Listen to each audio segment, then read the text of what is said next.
Okay, so now what I'm going to do, I want to start building this face. And this is kind of the old polygon method where I'm going to build it all piece by piece with a great polygon tool. And I show different techniques later on. Usually what I like to do is I like to do this one where I go in and model it all in Maya, and then take it to ZBrush and detail the crap out of it. And this is a fairly simple one, I think. I'm going to kind of stylize it, of course. Not going photorealistic on this one. I don't know if I can do it totally photorealistic on this one. The time involved takes too much time. Anyway, I got the Create Polygon tool. I'm going in. I'm going to go to the corner of the eye. And I'm going to leave out the tear duct area here. I'm going to pop one there, here. I'm going counterclockwise as I'm doing this. Usually kind of put two in the corner here. Great. And I'll pop one here and try to make them the same top and bottom. And I'm going to hit enter. And I've got just a few vertices here. I'm just going to go to display, heads up display, and I'll put on my poly count. I'm always trying to keep my poly count relatively low. This piece here has how many vertices? 10 vertices! Nice and low, easy to work with. I'm going to go here to the right view. You can see that it's kind of flat on the view right here. I'm going to go here and I'm going to grab all my vertices, and I'll just grab the move tool and I can pull these forward. Oh, these images just aren't going to line up very well. Okay, so I'm going to have to be a little bit creative about this. I think that's the front of her eye there. Then I can go over here. That's going to be kind of the back corner. And this one here, we'll pull this back. I'll pull this back a bit. It's just a little bit more. And if you're not sure how an eye really works, it's a good idea to just go look in the mirror. Don't be scared. Look at yourself. We're all more alike than we are different. Okay? All more alike than we are different. Just being a bit creative on this. Actually, I feel like... well, we'll see how that works. I'll keep wanting to change the proportions of this, but I'm going to leave it. Okay. So then I get to about here. Also, it's a good idea at this point, just to check it. Here, I'm just going to hit F. We run it. Okay, yeah, it's a good idea I checked. That looks a little bit lumpy. I'm going to take this and we'll pull that forward a bit, so that's kind of rounding out. These ones here, I pull those back a bit too far. Let's pull that back. And that's okay, but I'll pull a bit forward. Just kind of looking at the shape here. Yeah, that looks better. Okay, what does that look like from the side view? And it's still fine. Okay. Let's go back over here. Not new camera, into the perspective view, thank you.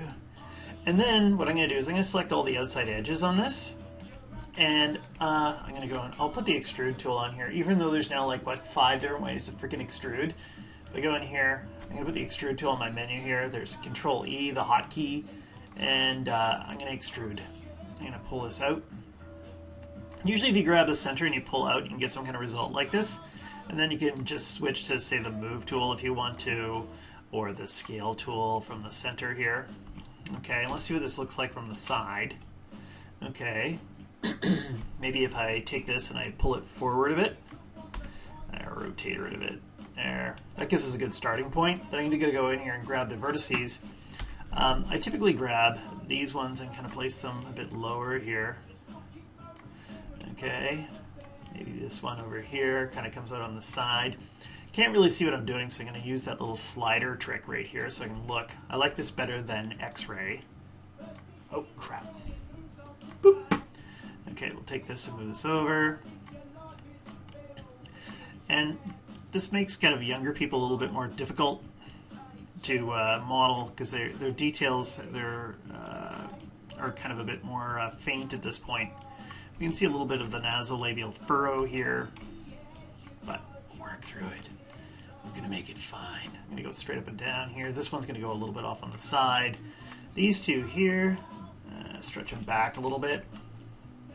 This one needs to go back here. Okay, that goes back a bit.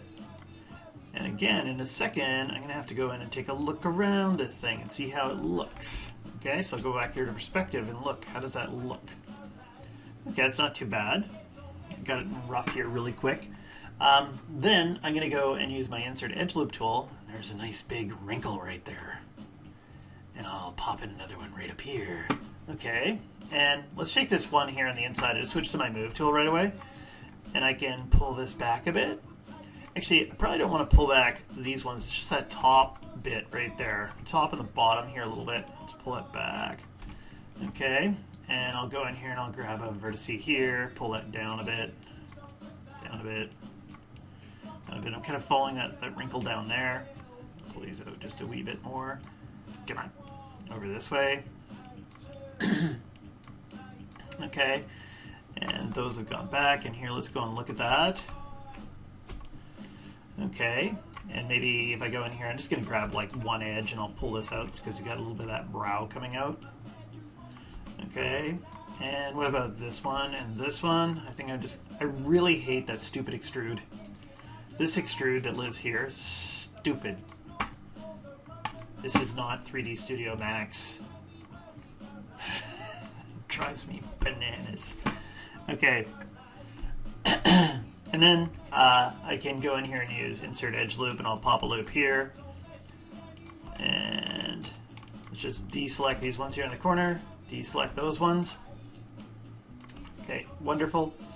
And I might just do one more step here, and I can keep adding in more and more details. You just don't want to get too complicated right now. You just want to get the basics in. Like I'm going to model the tear duct later on. Maybe work a bit more on the outside edge of the eyelid. I'm just going to go and hit Control E and extrude, and I'll push this back. I'm going to hit extrude again, push it back a bit more, and scale it up.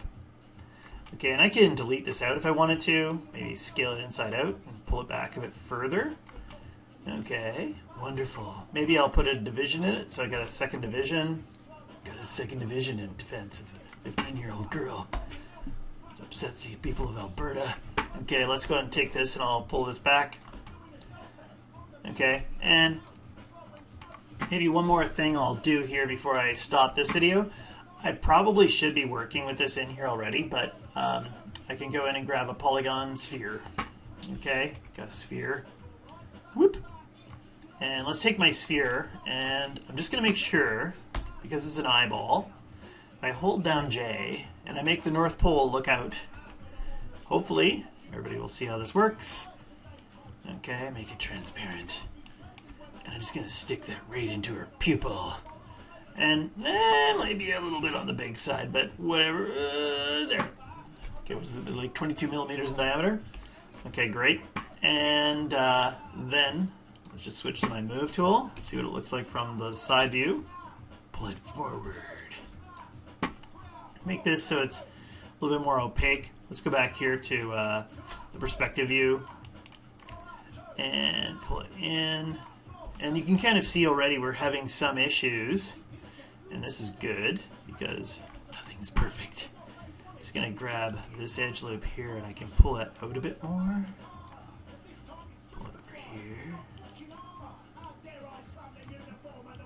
Okay, and again, I'm just kind of being a little bit on the creative side with this. There, and I'll figure out this one later on. Pull it over a little bit. Okay, great.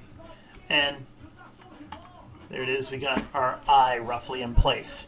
And anything else you want to say about this? Nope, I'm going to stop right here. And I'm going to save it. Actually, let's save it first so you can watch me saving, just in case you don't believe me.